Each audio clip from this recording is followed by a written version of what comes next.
तो दोस्तों, movie explain series में आपका स्वागत है। आज हम बात करने वाले हैं एंटमैन मूवी की। एमसीयू की इस 12th मूवी में एक बहुत ही छोटे मगर काफी दमदार हीरो की कहानी दिखाई गई है। ये फिल्म बहुत इंटरेस्टिंग है। यहाँ हमें एक बिल्कुल ही नया डायमेंशन देखने को मिला। इसके साथ ही ये मूवी कॉमेडी और एक्शन से भरपूर है। अगर आप इस फिल्म को अच्छी तरह समझना चाहते हैं तो ये वीडियो देखते रहिए। आज मैं एंटमैन मूवी को शॉर्ट में एक्सप्लेन करूंगा, तो आइए देखते हैं।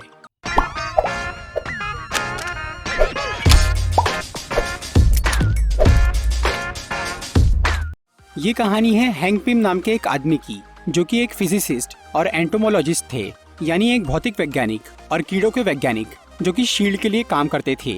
हैंक पिम ने एक ऐसे पार्टिकल की खोज की थी जो कि किसी भी चीज के एटम्स की दूरी को घटा या बढ़ा सकता था, और वो उनके वजन को भी कम या ज्यादा कर सकता था। मतलब वो पार्टिकल्स किसी भी चीज को छोटा या बड़ा बना सकते थे। हैंक ने उन पार्टिकल्स को नाम दिया था पिम पार्टिकल्स, और उन्होंने उसका इस्तेमाल करके एक सूट बनाया था जिसे पहनकर कोई भी इंसान एक चींटी जितना छोटा बन सकता था। पर छोटा बनने के बाद भी उसकी ताकत बड़े इंसान जैसी ही रहती थी। इस सूट की वजह से हैंक पिम का नाम पड़ा एंटमैन। इसके अलावा हैंक ने एक ऐसा डिवाइस भी बनाया था जिससे हर तरह की चींटियों को काबू किया जा सकता था। हैंक की बीवी जेनेट भी शील्ड की एक एजेंट थी, और हैंक ने जेनेट के लिए भी एक सूट बनाया था जिससे वो कहलाती थी वॉस्प। हैंक और जेनेट यानी एंटमैन और वॉस्प दोनों शील्ड के मिशंस पूरे करते थे। एक बार 1987 में जब रशिया ने अमेरिका पर एक न्यूक्लियर मिसाइल छोड़ा, तब हैंक और जेनेट को उस बॉम्ब को डीएक्टिवेट करने के लिए भेजा गया। लेकिन वो मिसाइल टाइटेनियम का बना हुआ था, इसीलिए उसे तोड़ पाना बहुत मुश्किल था। उसके अंदर जाने के लिए एटम से भी छोटा होने की जरूरत थी। एंटमैन का वो सूट और भी छोटा हो सकता था, पर उस वक्त हैंक के सूट का रेगुलेटर बहुत डैमेज हो चुका था, इसीलिए वो सब एटॉमिक लेवल पर छोटे नहीं हो सकते थे। इसीलिए जेनेट ने अपने सूट के रेगुलेटर को बंद करके खुद को काफी छोटा कर लिया। उससे मिसाइल तो डीएक्टिवेट हो गया, लेकिन जेनेट हमेशा के लिए सब एटॉमिक लेवल यानी क्वांटम रियल्म में फंस गई, क्योंकि उस सूट में वो टेक्नोलॉजी नहीं थी कि वो क्वांटम रियल्म से बाहर निकल सके। लेकिन फिर भी हैंक को ये उम्मीद थी कि वो जेनेट को वहाँ से बाहर निकाल सकते हैं, इसीलिए उन्होंने अपनी कोशिश जारी रखी। हैंक पिम की एक बेटी थी होप, जिसे उन्होंने ये कह दिया था कि उसकी मॉम एक प्लेन क्रैश में मारी गई। फिर उन्होंने होप को एक बोर्डिंग स्कूल में डाल दिया ताकि वो अकेले में क्वांटम रियल्म की स्टडी कर सके। पर होप ने ये मान लिया था कि उसके पिता उससे प्यार नहीं करते और वो उसकी मॉम की मौत का सच भी छुपा रहे हैं, इसीलिए होप अपने डैड से नफरत करने लगी थी। हैंक ने जेनेट के गुजरने के 2 साल बाद शील्ड को छोड़ दिया, क्योंकि वो बहुत दुखी थे और ऊपर से शील्ड के लोग उनके फॉर्मूला को कॉपी करना चाह रहे थे। हैंक का ये मानना था कि पिम पार्टिकल्स बहुत ही खतरनाक चीज है जिसका दुनिया वाले गलत इस्तेमाल करेंगे, इसीलिए उन्होंने शील्ड को भी अपना फॉर्मूला नहीं दिया। फिर शील्ड से निकलने के बाद हैंक ने अपनी कंपनी चालू की पिम टेक्नोलॉजीज, पर उन्होंने अपनी कंपनी से भी अपना फॉर्मूला दूर रखा। फिर कुछ साल बाद हैंक की बेटी होप उस कंपनी की चेयरमैन बन गई। वहाँ कंपनी में डैरेन क्रॉस नाम का एक आदमी हैंक का असिस्टेंट था। डैरेन ने हैंक के काफी करीब रह के उनका दिल जीत लिया था और वो उनके बेटे जैसा बन गया था। लेकिन बाद में जब डैरेन को पिम पार्टिकल्स और एंटमैन सूट के बारे में पता चला, तो उसने हैंक से इस बारे में जानना चाहा, जिसकी वजह से हैंक ने उसे खुद से दूर कर दिया। इसके बाद डैरेन ने गुस्से में हैंक को कंपनी से बाहर निकालने का फैसला कर लिया, और क्योंकि होप उस कंपनी की चेयरमैन थी और वो अपने पिता से नाराज थी, इसीलिए डैरेन ने होप की मदद से हैंक पिम को उन्हीं की कंपनी से बाहर निकाल दिया और वो खुद नया सीईओ बन गया। उसके बाद डैरेन ने काफी रिसर्च और एक्सपेरिमेंट्स किए और आखिरकार उसने पिम पार्टिकल्स की नकल तैयार कर ही ली, जिसे उसने नाम दिया क्रॉस पार्टिकल्स। और उसने एंटमैन के सूट को भी कॉपी करके खुद का एक एडवांस सूट बनाया जो था येलो जैकेट। हालांकि अभी डैरेन अपने पार्टिकल से किसी जिंदा चीज को छोटा नहीं कर पा रहा था, इसीलिए वो अपने फॉर्मूला को परफेक्ट बनाने में लगा हुआ था ताकि वो येलो जैकेट को बेचकर पैसे कमा सके। डैरेन को ये काम करता देख होप ये समझ गई थी कि उसके इरादे सही नहीं है, इसीलिए उसने अपने पिता के पास जाकर उन्हें डैरेन के सूट के बारे में बताया। हालांकि हैंक और होप का रिश्ता अभी भी सुधरा नहीं था, लेकिन डैरेन के गलत काम को रोकने के लिए दोनों बाप बेटी एक हो गए। हैंक पिम ने डैरेन को वो काम करने से मना भी किया, पर वो नहीं माना और उस पर कोई लीगल एक्शन भी नहीं लिया जा सकता था, क्योंकि वो सबको ऐसा बता रहा था कि वो अपनी टेक्नोलॉजी मिलिट्री को देने वाला है, पर असल में वो उसे आतंकवादियों को बेचने वाला था। इसीलिए डैरेन को रोकने के लिए हैंक और होप ने उस सूट को चुराने का और उसकी कंपनी को बर्बाद करने का फैसला किया, और ये काम सिर्फ एंटमैन सूट की मदद से ही किया जा सकता था। पर अब हैंक पिम उस सूट का इस्तेमाल नहीं कर सकते थे, क्योंकि उनकी उम्र काफी ज्यादा हो चुकी थी और अब उस सूट का इस्तेमाल करना उनके लिए जानलेवा था। होप वो सूट पहनकर वो काम करना चाह रही थी, पर हैंक उसे मना कर रहे थे, क्योंकि उन्हें डर था कि वो भी अपनी माँ की तरह क्वांटम रियल में फंस न जाए। होप को अपनी मॉम का सच नहीं मालूम था, इसीलिए उसे लग रहा था कि उसके पिता उस पर भरोसा नहीं कर रहे हैं।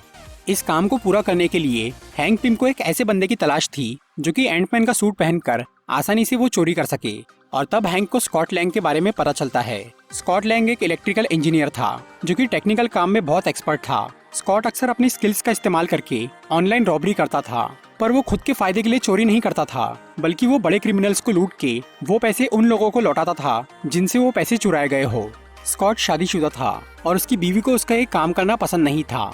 फिर जब स्कॉट की बेटी पैदा हुई तब उसने अपनी बीवी से ये वादा किया कि अब से वो चोरी नहीं करेगा। फिर स्कॉट ने विस्टा कॉर्प नाम की एक कंपनी में काम करना शुरू किया। लेकिन जब स्कॉट ने वहाँ ये देखा कि वो कंपनी वाले अपने कस्टमर्स को लूट रहे हैं, तब उसने उस कंपनी के हेडक्वार्टर में घुस के उनके सिस्टम को हैक कर लिया और उसने सभी कस्टमर्स को उनके पैसे लौटा दिए। स्कॉट की इस हरकत की वजह से उस पर बहुत बड़ा केस हुआ और ये देखकर स्कॉट की बीवी ने उसे तलाक दे दिया।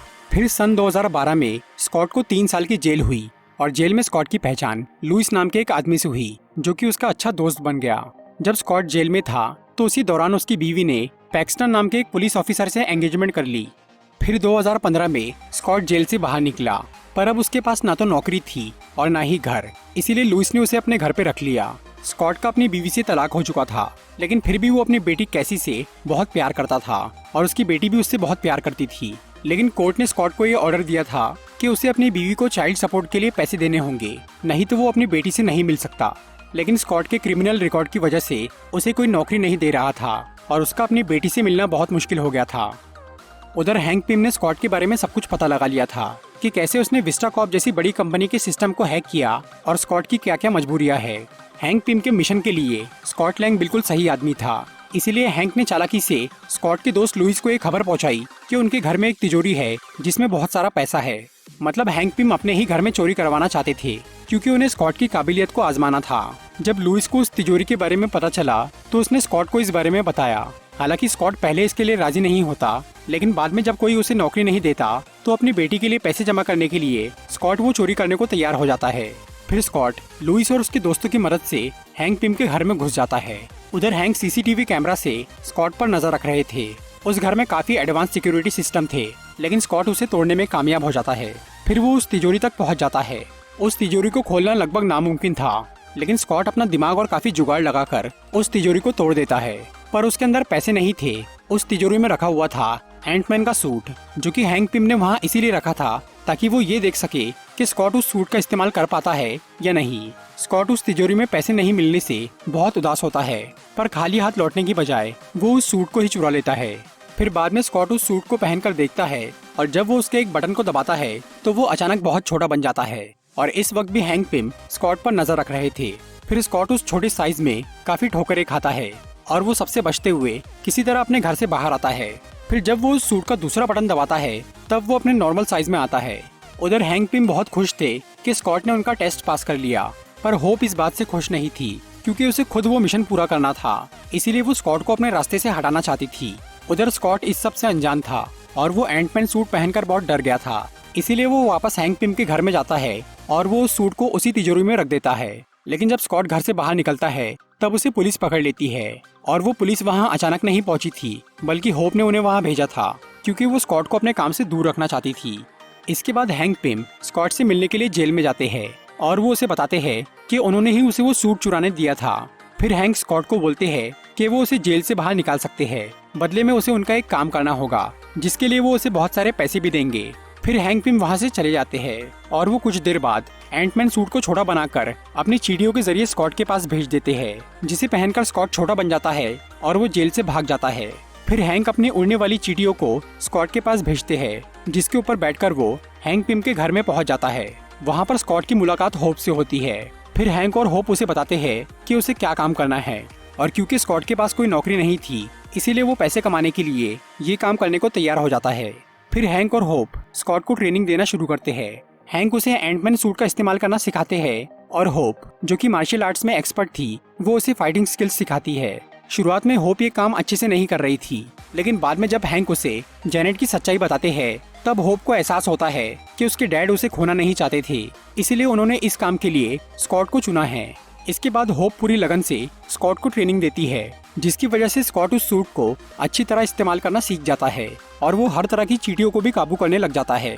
इसके अलावा हैंक ने पिम पार्टिकल से 2 टाइप की डिस्क बनाई थी, रेड डिस्क से किसी को भी छोटा किया जा सकता था और ब्लू डिस्क से किसी को भी बड़ा किया जा सकता था। एंटमैन के सूट में कोई हथियार नहीं था, इसलिए हैंक स्कॉट को वो डिस्क देते हैं ताकि वो उसे अपने दुश्मनों के खिलाफ इस्तेमाल कर सके।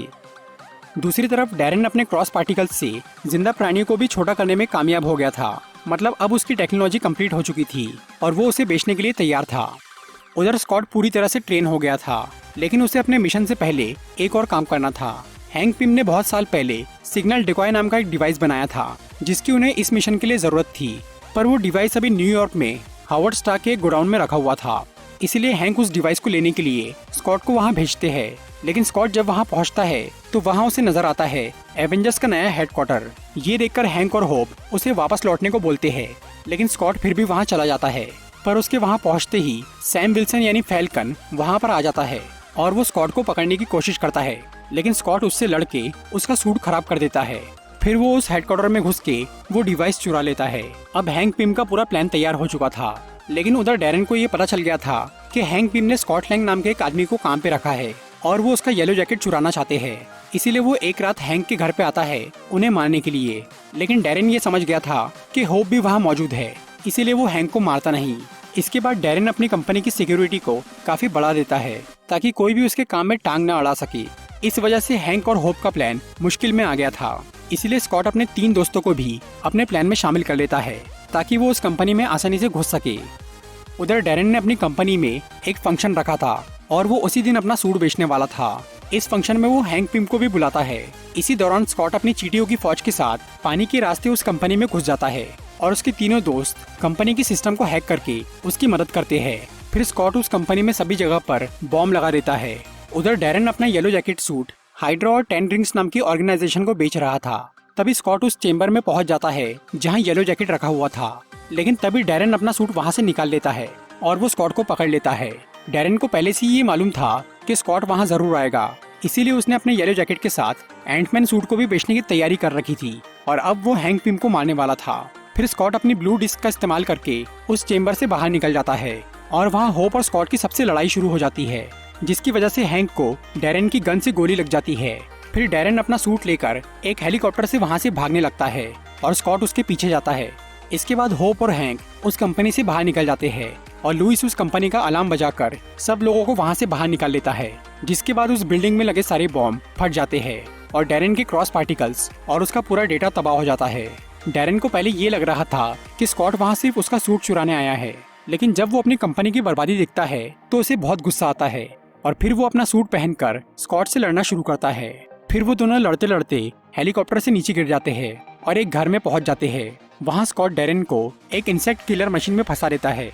इसके बाद वो उसे मारने ही वाला होता है कि तभी पैक्सटन वहाँ आ जाता है और वो स्कॉट को गिरफ्तार कर लेता है। उधर डैरेन उस मशीन से बाहर निकल जाता है और वो स्कॉट की बीवी के घर पे जाकर उसकी बेटी कैसी को पकड़ लेता है। डैरेन को ये मालूम था कि स्कॉट अपनी बेटी को बचाने वहाँ जरूर आएगा। उधर पैक्सटन को जैसे ही ये खबर मिलती है तो वो स्कॉट को लेकर वहाँ पहुँच जाता है। फिर स्कॉट अंदर जाकर डैरेन से लड़ना शुरू करता है, पर उसका येलो जैकेट सूट बहुत पावरफुल था और वो टाइटेनियम का बना हुआ था, इसीलिए स्कॉट उसे तोड़ नहीं पा रहा था। फिर डैरेन कैसी को मारने के लिए आगे बढ़ता है और तब स्कॉट अपने सूट के रेगुलेटर को बंद करके एटम्स के जितना छोटा बन जाता है, जिससे वो डैरेन के सूट में घुस पाता है। फिर वो उसके सूट के सभी सर्किट्स को तोड़ देता है, जिससे डैरेन काफी छोटा होकर ब्लास्ट हो जाता है। स्कॉट ने अपने सूट के रेगुलेटर को बंद कर दिया था, जिसकी वजह से वो सब एटॉमिक लेवल पर छोटा होकर क्वांटम रियल में चला गया था और अब वो बड़ा नहीं हो पा रहा था और क्वांटम रियल में इंसानी दिमाग भी काम नहीं करता, इसीलिए स्कॉट को वहाँ कुछ समझ नहीं आ रहा था। लेकिन उधर कैसी लगातार स्कॉट को पुकार रही थी और वो आवाज स्कॉट तक पहुंच जाती है, जिससे वो होश में आ जाता है। फिर वो अपने सूट के रेगुलेटर में वो ब्लू डिस्क लगा देता है। इसके बाद जब वो अपने सूट का बटन दबाता है तो वो काफी बड़ा हो जाता है और वो क्वांटम रियल्म से बाहर आ जाता है। स्कॉट की इस बहादुरी की वजह से पैक्सटन उससे बहुत खुश होता है और वो स्कॉट के ऊपर जो भी पुलिस केस थे उसे क्लोज करवा देता है। उधर हैंक पिम इस बात से बहुत हैरान थे कि स्कॉट क्वांटम रियल में जाने के बाद वहाँ से सही सलामत बाहर कैसे निकल गया, और स्कॉट को ये तो याद था कि वो अपना रेगुलेटर बंद करके क्वांटम रियल में गया था, पर वहाँ अंदर क्या हुआ था ये उसे बिल्कुल याद नहीं था। पर इस घटना की वजह से हैंक पिम को ये यकीन हो जाता है कि उनकी बीवी जेनेट भी क्वांटम रियल में जिंदा हो सकती है और उन्हें वहाँ से बाहर निकाला जा सकता है। इसीलिए वो फिर से क्वांटम रियल की स्टडी करना शुरू करते हैं। फिर कुछ महीने बाद स्कॉट का दोस्त लुइस उसे ये बताता है कि सैम विल्सन यानी फैल्कन उसे ढूंढ रहा है। क्योंकि उसे किसी मिशन के लिए स्कॉट की जरूरत है और स्कॉट उससे मिलने के लिए तैयार हो जाता है। मूवी के मिड क्रेडिट सीन में हैंक पिम अपनी बेटी होप को एक नया वॉस्प का सूट दिखाते हैं जिसे हैंक और जेनेट ने मिलकर बनाया था। वो सूट जेनेट खुद के लिए बना रही थी, लेकिन अब हैंक ने वो सूट होप को देने का फैसला कर लिया था। मूवी के पोस्ट क्रेडिट सीन में हमें सैम, स्टीव और बकी नजर आते हैं जो कि पुलिस से बच के कहीं छुपे हुए थे और उन्हें किसी की मदद चाहिए थी। तब सैम स्टीव को बोलता है कि वो एक बंदे को जानता है जो कि उनके काम आ सकता है। सैम यहाँ स्कॉट लैंग यानी एंटमैन की बात कर रहा था और इसके आगे की कहानी Captain America Civil War movie में दिखाई गई है। तो दोस्तों, ये थी एंटमैन मूवी की एक्सप्लेनेशन वीडियो। अगर आपको ये वीडियो अच्छी लगी हो तो इसे लाइक और शेयर जरूर करिए और ऐसी इंटरेस्टिंग वीडियोस देखने के लिए सब्सक्राइब कीजिए हमारा चैनल और इस बेल को दबाइए ताकि आपको हमारी वीडियोस सही टाइम पर मिल सके। Walking alone, the streets are empty. The only thing I can see is my own silhouette. I'm getting stronger, step by step. The clock is ticking, but there's no time for me.